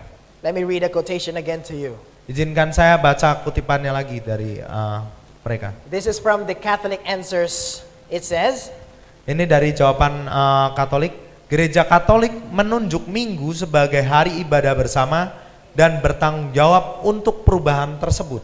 there you have the mark of the beast. Dan disinilah kita dapati tanda si binatang. What is the mark of the beast? Apa itu tanda binatang? Sunday worship is the mark of the beast. Peribadatan hari Minggu. It's not a binatang. microchip, my friends. Itu bukanlah sebuah microchip, We teman-teman. realize that the mark of the beast is the sign of the beast's authority. Kita menyadari bahwa tanda binatang ini adalah tanda kekuasaan dari si binatang itu sendiri. And what is the sign of the beast's authority? Dan apa itu tanda kekuasaan dari si binatang? They said, I did not say that, their sign is Sunday worship. Dan ini mereka sendiri yang mengatakannya, bukan saya yang mengatakannya. Tandanya adalah peribadatan hari Minggu That's the atau mark of the hari Minggu. beast. Itulah tanda binatang. So does anyone have the mark of the beast today? Jadi pertanyaan berikutnya adalah apakah saat ini orang-orang telah menerima tanda binatang? Not yet. Belum ya. There's no mark of the beast yet. Belum ada tanda binatang itu Why? terimplementasi. Kenapa demikian? Because no one will receive the mark of the beast until religious legislation is passed enforcing Sunday observance. Karena tidak seorang pun akan menerima tanda binatang sampai itu dipaksakan oleh kekuasaan agama dan pemerintahan. Did you understand? Apakah Anda bisa Why? tangkap? Kenapa demikian? Because remember, there will be an economic boycott and a death decree, right? Karena Anda baca tadi akan ada embargo atau boikot ekonomi, dilarang jual beli, dan hukuman mati. So that means when the enforcement of legal legislation to keep Sunday, that is now the mark of the beast. Jadi pada saat ada penetapan hukum itu, barulah tanda binatang itu diberlakukan. So some people will tell me, well, Jadi mungkin beberapa orang akan mengatakan pada saya, I think I need to wait for that and then I'll change. saya tunggu saja sampai itu terjadi, baru saya akan berubah. When I see that there is a religious legislation about Sunday, then I'll change. Kalau saya lihat dulu ada penetapan hukum hari Minggu, baru saya berubah. But if you can't change now, how much more when there's a death decree in your head? Dan kalau Anda tidak bisa merubahnya sekarang, bagaimana lagi kalau sudah ada ancaman hukuman How mati can you menentang kalian? change, my dear friends, your ways in the day of your worship if there is a death decree? Bagaimana Anda bisa merubah lagi hari peribadatan Anda di bawah ancaman hukuman mati My nanti? dear friends, you cannot worship God or you cannot decide for God if you can't decide now. Dan kita nggak bisa lagi akhirnya memutuskan untuk Tuhan kalau kita nggak memutuskannya mulai dari sekarang. Especially when there's a death decree. Terutama nanti di bawah ancaman hukuman tersebut. I have to end now. Dan saya harus akhiri sekarang. Will religious legislation one day be passed enforcing Sunday observance? Pertanyaannya adalah apakah undang-undang agama suatu hari akan memaksakan pemeliharaan You hari think Minggu? so? Menurut Anda gimana? The answer is yes. Dan jawabannya tentu saja. Oh, Brother Jasper, that would be impossible. Oh, Saudara Jasper, itu hal yang mustahil You itu. mean to tell me that the whole world will be forced to observe Sunday? Kamu bermaksud mengatakan pada kami bahwa seluruh dunia akan dipaksa menuruti hukum hari Minggu? Well, let's listen to what Pope John Paul said. Mari kita baca apa yang dikatakan Paulus Yohanes Let's kedua. read it together. Oleh karena itu, juga dalam keadaan tertentu dari waktu kita sekarang ini, orang-orang Kristen akan secara alami berusaha untuk memastikan bahwa undang-undang sipil menghormati tugas mereka untuk menjaga kekudusan hari Minggu. There you have a legislation is going to be passed in the future. Dan di sini kita dapati bahwa ada undang-undang yang akan ditetapkan di masa depan. If you don't believe me right now, it's slowly coming in. Dan kalau Anda tidak percaya juga pada saya, ini perlahan mulai masuk sebetulnya. CBS News, Sunday shopping banned in Croatia. Ini dari kantor berita ABC bahwa pembelanjaan atau shopping di hari Minggu Why is- itu dilarang di Kroasia. Why is it banned? Kenapa ini dilarang? Because of the Roman Catholic Church. Karena ada sebuah saran dari gereja Katolik Roma Slowly they're passing it, my dear friends. dan perlahan mereka mulai menetapkan hal ini. Same CBS News, 30 years of Sunday morning. Dan ini dari kantor berita CBS, It 30 says- tahun let's dari read it together. Sunday morning. It says, Mari kita baca bersama, 1, 2, 3. Penulis Judith Kluwewitz dalam bukunya yang segera keluar, The Sabbath World, dalam dunia perdagangan yang sibuk 24 jam selama 7 hari ini, ia mendorong untuk kembali pada hukum yang akan menuntut bisnis untuk tutup 1 hari dalam seminggu. next. Berikutnya, yang membawa kita ke Puritan 1630-an. Standarnya mungkin sekarang sedikit ekstrim. Pemeliharaan hari Minggu diisyaratkan dengan tuntunan hukuman mati. Tetapi bagaimana kalau hal itu sesungguhnya membawa pada sebuah manfaat? It's coming, my friends. Dan ini semua akan segera We terjadi, don't have the mark teman-teman. of the beast yet. Dan kita memang belum menerima tanda binatang But if saat you ini, look at teman-teman. your history, there was a time before in Europe that people are killed for observing the Sabbath. Tetapi kalau Anda perhatikan sejarah di Eropa, ada sebuah masa di mana orang-orang mulai dibunuh karena mereka memelihara sabat yang sejati. It's coming. Dan itu akan segera datang. German court enforces day of rest on Sunday. Dan ini dari pengadilan Jerman memaksakan sebuah hari peristirahatan. Sunday is not just a shopping day. Dan dikatakan di sini di bahasa yang aneh ini, I Minggu bukanlah hanya hari berbelanja. So many news here, my dear friends. I need to fast forward.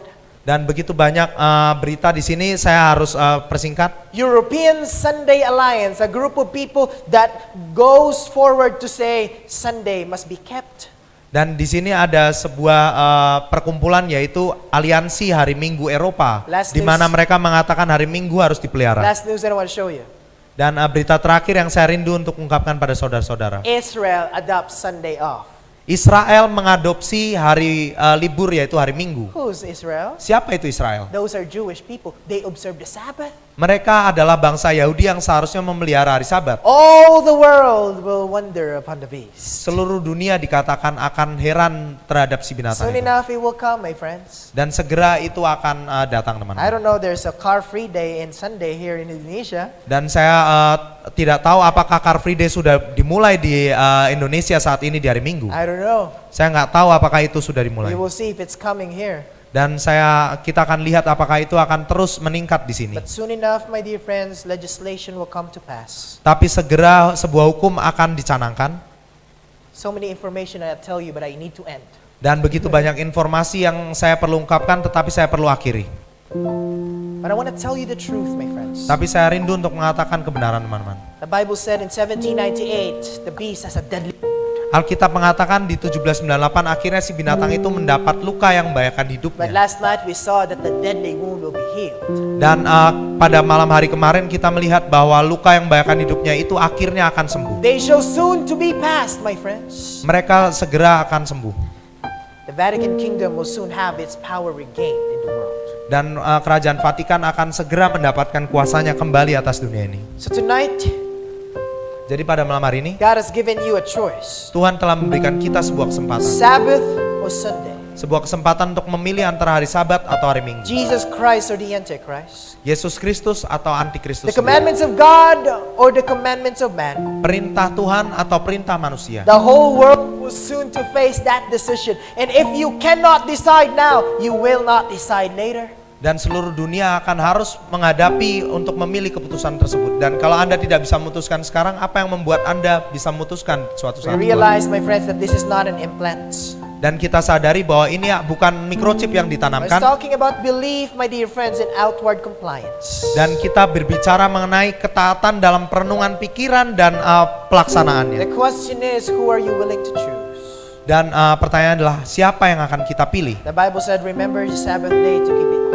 Alkitab mengatakan ingatlah dan peliharalah kekudusan hari Sabat. Soon enough, my friends, those people who stands for what is right will be persecuted. Dan segera mereka yang tetap berdiri atas kebenaran akan segera mendapat aniaya. And I pray, my friends, that I will be willing to be persecuted than to forsake my Savior.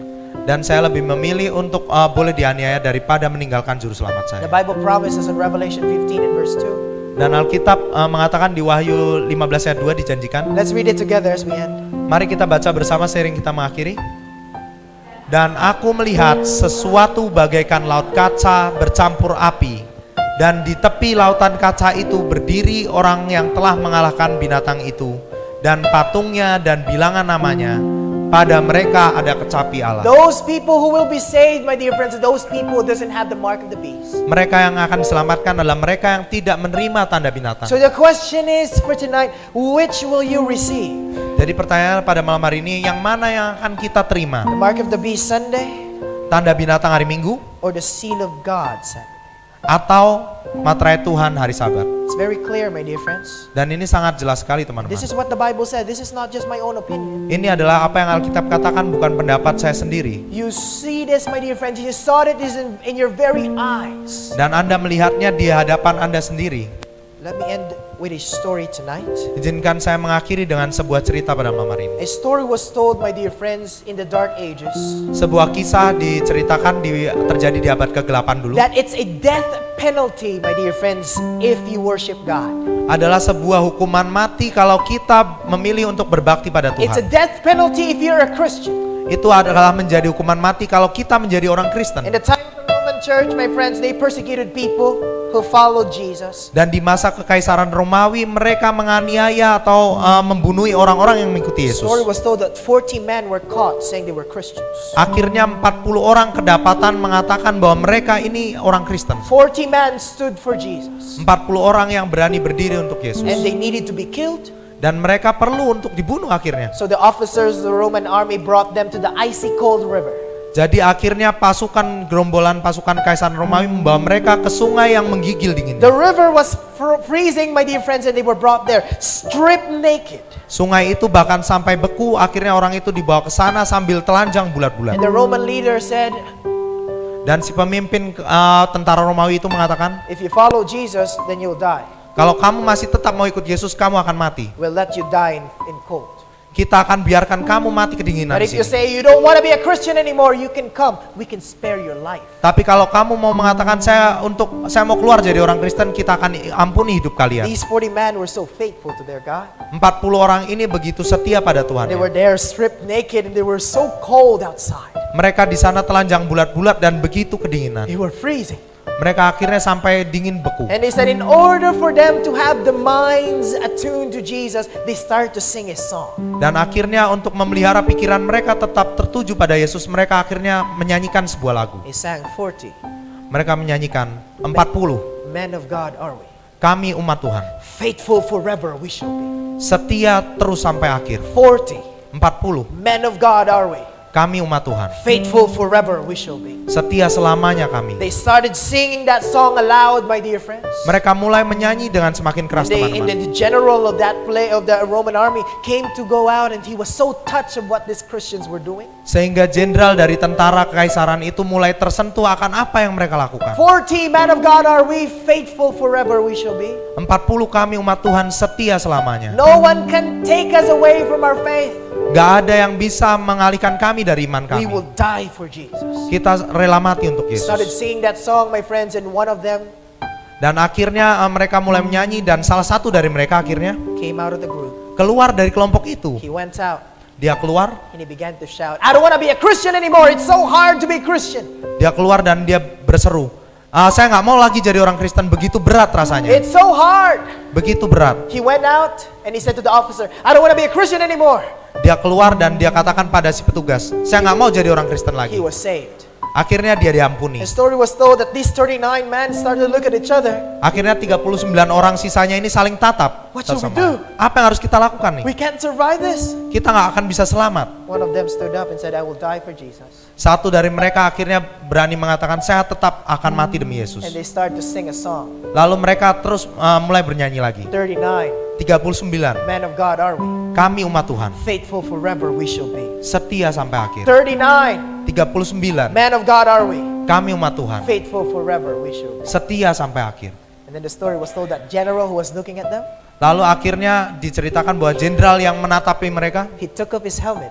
Akhirnya ia melepas strip topinya. himself naked, Ia menelanjangi dirinya and he sendiri. gave his sword to his captain. Dan dia berikan topi tanda kekuasaannya pada kaptennya. From now on, you are in charge. Sekarang kamulah yang berkuasa. He jumped into the icy cold river and he said, 40. Lalu dia meloncat ke air sungai yang dingin itu dan bernyanyi. 40. Man of God are we. Kita umat Tuhan. Faithful forever we shall be. Setia sampai akhir. 40. 40. Man of God are we. Kita umat Tuhan. Faithful forever we shall be. Setia sampai akhir. What about you, my friend? Bagaimana dengan kita semua Are you teman-teman? willing to die for the truth? Apakah kita rela untuk mati demi Are you kebenaran? willing to die for what is right? Apakah kita rela mati untuk sesuatu yang I benar? pray, my friends, that every one of us here would pray that we would stand for what is right Saya berharap dan berdoa setiap dari kita boleh berdiri atas kebenaran and would leave the result to God. dan menyerahkan hasilnya pada Tuhan. Will you be faithful? Akankah kita tetap setia? Will you be faithful not to have the mark of the beast? Akankah kita tidak setia dan tetap setia dan tidak menerima I tanda know some binatang? of you are thinking, what about my church? Dan mungkin beberapa dari Anda berpikir bagaimana dengan gereja What saya? about what other people think about me? Bagaimana dengan pendapat orang lain terhadap saya? No, my friends, it's you and your God. Tidak teman-teman, tetapi ini adalah diri kita sendiri dengan Tuhan. Mark this. Ketahuilah ini If teman-teman. you stand for what is right, Kalau kita berani berdiri atas apa yang benar, people will see your life. orang akan berani melihat hidup kita. And your life might be an example, and that might be an opportunity for the people to be saved. Dan hidup kita akan menjadi teladan dan kesaksian agar mereka boleh diselamatkan My juga. father accepted this truth. Dan ayah saya akhirnya menerima kebenaran They ini. were both Roman Catholics. Mereka berdua adalah dari And I Katolik Roma. saw every single night my mom and dad would fight. Dan saya lihat setiap malam ayah dan ibu saya bertengkar terus. They would literally fight. Mereka benar-benar bertengkar. Fighting Tuhan. every night over Sunday and Saturday. Bertengkar betulan atas hari Sabat dan hari Minggu. You will see my father next Thursday. Dan mungkin Anda akan lihat ayah saya nanti hari He Sabtu will come depan. here. Dia akan datang My father kemari. is a big man, very tough man. Dia adalah orang yang cukup besar, orang yang cukup keras. But I never saw my father cry every night. Tetapi saya belum pernah melihat sebelumnya ayah saya sampai menangis setiap He would malam. kneel down in my room and he would pray for my mother. Dia akan berdoa berlutut di kamar saya dan berdoa untuk ibu saya. And I heard one time my father saying, Dan saya mendengar suatu saat ayah saya berbicara, I'm willing to leave my family for Jesus. saya bersedia meninggalkan keluarga saya hanya untuk demi Yesus. He stood up for what is right. Dia berani berdiri untuk atas apa yang benar. My friends, you will see my mother next week joining the church. Dan Anda akan melihat ibu saya minggu depan yang sudah bergabung dengan My gereja. mother accepted Jesus because my father stood up for what is right. Akhirnya ibu saya menerima kebenaran juga karena ayah saya berani berdiri atas apa yang You want to benar. see your friends saved? Stand for what is right. Anda rindu untuk melihat teman Anda boleh selamatkan, berdirilah atas apa yang benar. And you will see the result. Dan kita akan melihat hasilnya. How about you, my friends? Bagaimana dengan kita semua teman-teman? Are you willing to follow Jesus or are you willing to listen to what other people say? Apakah kita bersedia mengikuti Yesus ataukah kita malah mendengar apa yang orang lain katakan? I want to follow Jesus, my friends. Saya rindu untuk terus mengikuti Yesus So I want teman-teman. to ask you a question. Jadi saya rindu untuk menanyakan sebuah pertanyaan. Will you love Jesus? Akankah Anda mengasihi Yesus? The Bible said if you love me, you keep my commandments. Dan Alkitab mengatakan kalau kamu mengasihiku, turutilah I want to perintah-perintahku. invite the chorister to sing a song for us. Saya rindu untuk mengundang pemandu lagu kita untuk menyanyi. I will follow thee, my Savior. Aku rindu untuk mengikut Engkau juru selamatku. Let's sing this song. Let's all stand together. Mari kita semua berdiri dan kita menyanyi. I will follow thee, my Savior. Aku mau turut ya Tuhan.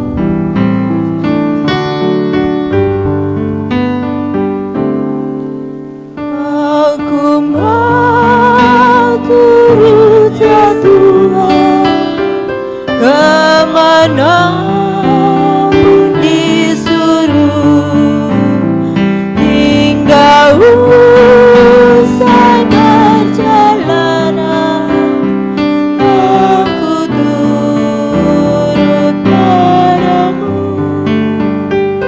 Aku mau turut ya Tuhan, darah-Mu selamatkanku.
calling you, my friends. Pada malam hari ini Yesus memanggil Anda sekalian teman. Are you willing to follow Jesus tonight? Apakah kita rindu untuk boleh mengikuti Yesus pada malam hari ini?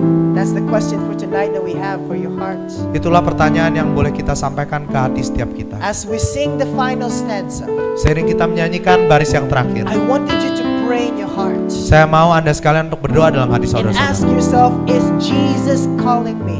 dan menanyakan apakah Tuhan Yesus sedang manggil Anda. Jesus is calling you, my friends. Harden not your hearts. Dan kalau Yesus sedang manggil Anda, jangan keraskan hati Anda. Let's sing the final stanza. Mari kita nyanyikan baris yang terakhir.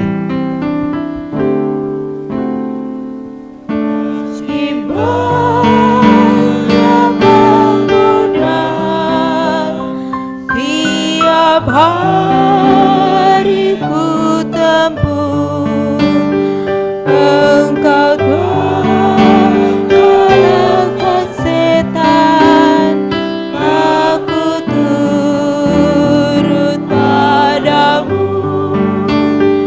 Aku mau turutnya Tuhan, darahmu selamatkanku. Meski dunia menyangkalmu, aku turut padamu. Tonight, God wants you to follow Jesus. Pada malam hari ini Tuhan rindu Anda boleh mengikuti And I Yesus. hope you won't think about other people, Dan sekiranya engkau tidak Anda sekalian tidak memikirkan orang. about what the result of this decision may be. Apa akibat dari mengambil keputusan? I hope you only think what Jesus thinks. Saya harap Anda hanya memikirkan apa yang Yesus pikirkan. Jesus is telling your heart right now, if you love me, you keep my commandments. Dan Yesus mengatakan kalau Anda mengasihinya, turutilah perintahnya. It's your choice, my friends. Dan itu adalah pilihan Anda sendiri, teman. Salvation is personal. Dan keselamatan adalah masalah pribadi. I hope you choose Jesus Christ tonight Dan saya harap Anda pada malam hari ini boleh mengikuti Yesus. and eventually have the seal of God, not the mark of the beast. Dan pada akhirnya boleh menerima materai Tuhan, bukannya tanda binatang. Let's pray. Mari kita berdoa. Dear Father, Bapa di surga, I'm trembling presenting this message.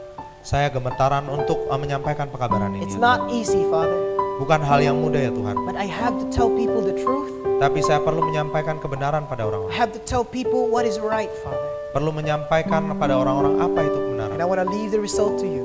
Dan saya rindu menyerahkan semua akibatnya hasilnya pada Engkau. Father, tonight I'm praying that you please bless the commitments of these people in front of me. Dan sekiranya pada malam hari ini Engkau boleh berkati komitmen orang-orang yang ada di depan saya. Please, Father, give them strength. Tolong berikan kekuatan pada mereka semua ya Tuhan. Give them, Lord, the wisdom that they need Berikan mereka hikmat yang mereka butuhkan. and the power from above, Father. Dan kekuatan dari atas. Help them not to think about what other people thinks, Bantu mereka untuk tidak memikirkan apa yang dikatakan but orang. help them, Lord, to think what Jesus is thinking right now for them. Tetapi bantu mereka untuk memikirkan apa yang Yesus pikirkan bagi mereka saat ini. Father, help us not to have the mark, Bantu kami agar tidak kedapatan menerima tanda but binatang, to have the seal of God in our foreheads.